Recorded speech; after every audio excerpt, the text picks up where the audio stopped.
Progressive overload workout strategies to gain muscle and lose fat. In this video, I'm going to explain progressive overload in the simplest way to understand and how you can apply it to your strength training workouts in order to see the best results in muscle gain or body recomposition. I'm going to go into the 4 most important parameters that you need to pay attention to when applying progressive overload into your workouts. And then I'm going to explain how and when you should be applying progressive overload and a simple timeline to follow to know how often you should be applying progressive overload and seeing an increase in the weights that you're lifting or the volume of weight. Then I'm also going to give a few pointers to how you can still apply progressive overload if you work out at home or you're restricted to the amount of weight that you have access to, as well as what happens when you reach a plateau and you don't seem to be able to increase your weight in a specific exercise. What should you do? And lastly, make sure you watch all the way to the end because I'm going to give you the 3 things you should not do when it comes to applying progressive overload into your workouts. So as always, let's get right into it. But of course, if you're new to my channel, make sure you hit that subscribe button and hit the bell so you get a notification when I release a new video just like this one every single week. My name is Michelle Roots, kinesiologist, personal trainer, and nutrition coach with over 18 years experience in the industry, helping people increase lean muscle, decrease body fat to become the strongest, leanest, healthiest versions of themselves. And I created this channel because I want to help you as well. So let's start off by just explaining what progressive overload is. Progressive overload is a principle in strength training that involves gradually increasing the demands placed on the body over time in order to continually see progress in either muscle strength, muscle size, or muscular endurance. So basically, it's progressively making your workouts harder as your body becomes stronger and continues to adapt to the challenges placed on it. So the basic idea behind this principle is in order for muscles to grow and get stronger, they need to be continually placed under stresses. And as your muscles get stronger, that stress is going to decrease if you're continuing to lift the same weight. So you have to then challenge your muscles again and put a new stress on those muscles in order to continue to see growth in either muscle size or muscular strength. And progressive overload can be applied in 4 different variables, with the first variable being resistance, so meaning the amount of weight lifted during a specific exercise. Continuing to increase that weight as you progress is going to put more stress on each specific muscle that you're targeting. The second variable is volume, so the total amount of work performed in each specific workout, meaning the amount of sets and reps you are doing in each workout for each individual exercise. Over time, you can progressively increase the amount of sets,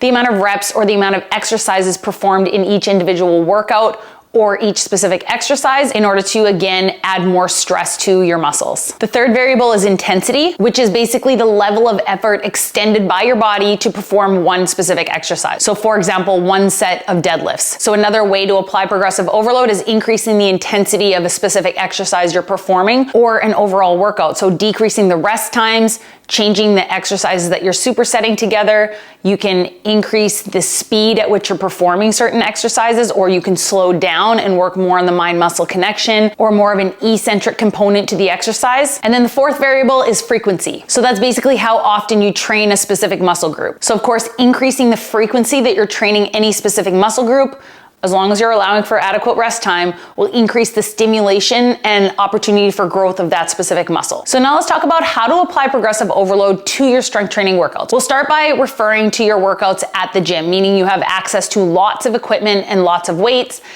After that, I'll talk about how to apply progressive overload to your home workouts where you're limited on equipment. Starting with the gym, you are performing strength training workouts. Hopefully your workouts are consisting of both compound exercises as well as isolation exercises. If you don't know what compound lifts are or compound exercises, I have a few videos already on my channel talking all about compound lifts and why you should be doing them. So if you're not, go watch those videos. I'll link them in the description below to watch those next. But when it comes to applying progressive overload, it means basically as you get stronger, you're going to continue to increase the weight to challenge yourself, like I mentioned at the beginning of the video. So let's talk about, say you're doing a barbell deadlift.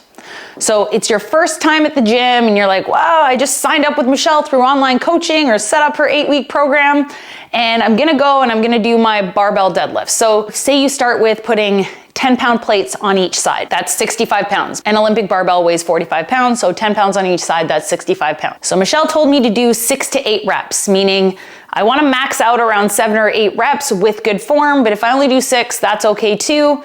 So you're doing your 3 sets. The first set you do 65 pounds for 8 reps. The second set you do 65 pounds for 8 reps. And the third set you do 65 pounds for 6 reps. Maybe you start to get tired. The next time you come to that workout, maybe if you're doing leg day once a week, you're going to repeat that exercise. 65 pounds on the bar, Now I'm gonna try and get 3 sets of 8 reps, the top of that recommended rep range, with good form. So that's one way to challenge yourself from the week prior. So I did 2 sets of 8 and 1 set of 6. This week I'm trying to get 3 sets of 8. Once you've hit that, and maybe even in the first set, you're like, I probably could have done 10. I'm gonna push myself for 2 extra reps. So maybe you ended up doing first set at 10 reps, second set at 8 reps, third set at 8 reps. So now you're at the top end of that recommended rep range.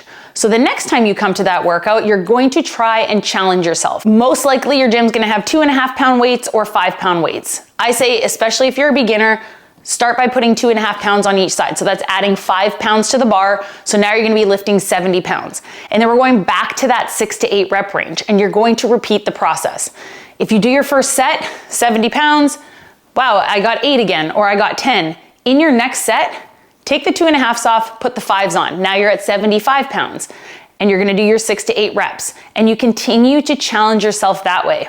But with that being said, not every single week is going to be an increase in weight, especially for each specific exercise. So compound lifts, it's usually a little bit easier. So I'm talking your back squats, your bench press, your deadlifts, your hip thrusts, lat pull downs, where you're using a lot of muscles at once. It's usually a little bit easier to progress gradually over time, and you will be able to apply progressive overload more frequently than you would than, say, an isolation exercise like a tricep skull crusher or a bicep curl. I just want to take a minute to thank today's video sponsor, Element, one of my go-tos for replenishing my electrolytes after sweaty workouts. Electrolytes are so important for so many functions in the body, including hormonal regulation, nutrient absorption, and fluid balance.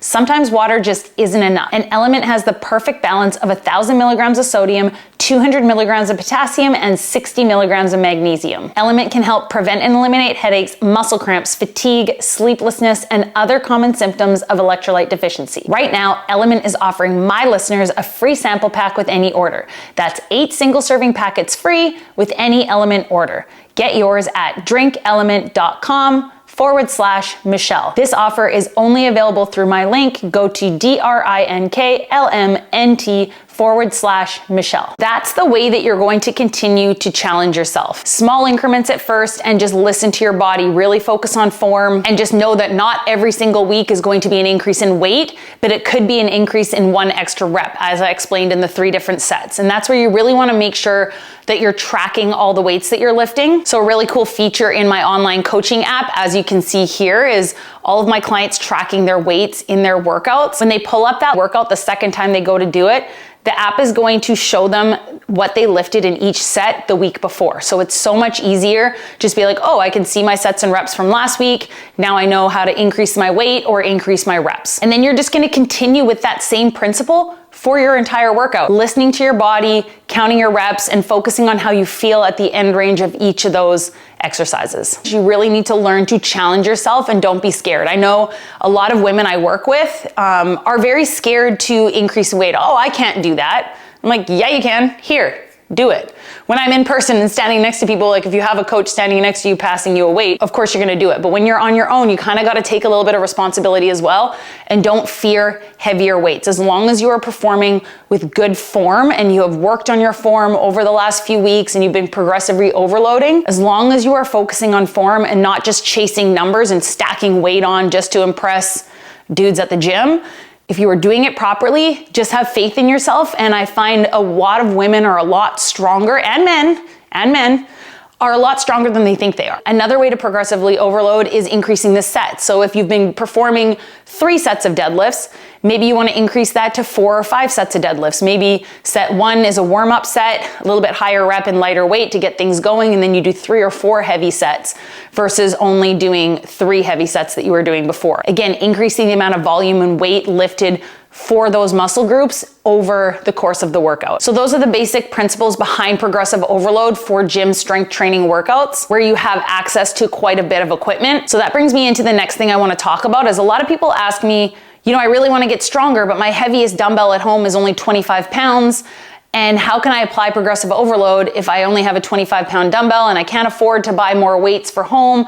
I don't have time to go to the gym. What am I going to do? These principles are going to apply to home workouts. They're going to apply to, again, those isolation exercises at the gym where it's a little bit more difficult to continually increase by 2.5 pounds or 5 pounds. Like, for example, If you're performing a bicep curl, I always tell people, you're gonna reach a point where maybe at the 30-pound dumbbells, you know, you're gonna compromise form, or you might reach your max where, okay, I can't curl any more than the 30-pound dumbbell. How can I continue to challenge myself? These principles I talk about for home workouts are going to also apply to those isolation exercises at the gym. One that I think is often overlooked is improving the technique of each individual exercise. So I will tell you in my personal experience, so this is my house, I own a studio very close to here, fully equipped with everything I need, barbells, cable machines, heavy dumbbells, TRXs, everything I would need for the perfect progressive overload workout situation. But mompreneur, 2 kids. When I'm at the gym, I'm training clients. Not much time for myself, so I have to fit them in when I can. And right now, the way my schedule is set up, I'm usually getting only 1 or 2 heavy, what I call heavy lifting workouts at my studio.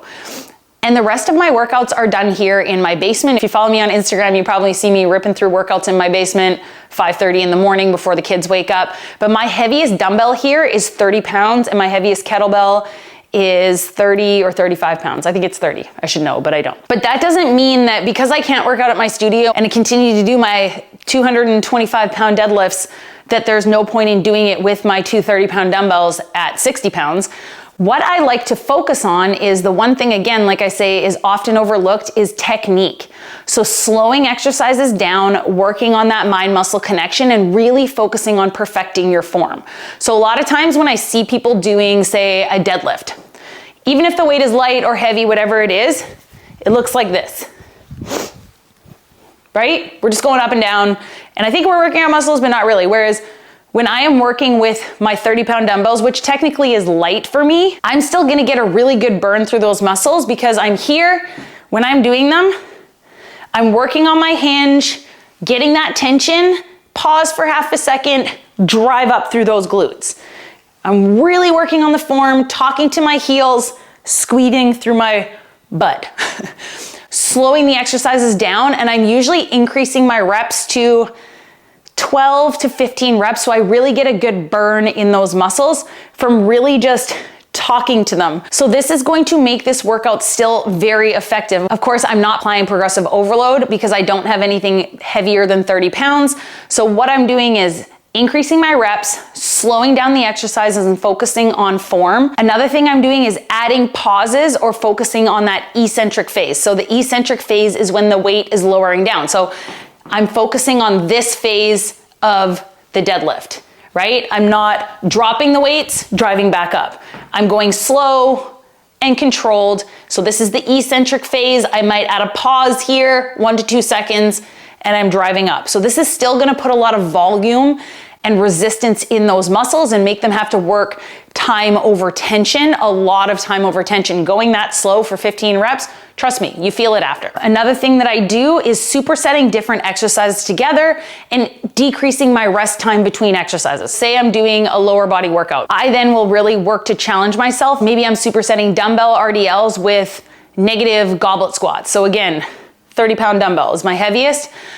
But if I'm supersetting RDLs, minimal break right into goblet squats, 3 or 4 sets back and forth, you're definitely going to feel the burn. And it's not because I'm banging out a bunch of reps. I'm going slow and controlled and really talking and making those muscles work. Those are some things you can do if you feel like you've been doing your dumbbell workouts at home and they used to be challenging, but now you're so strong that they're not feeling challenging anymore.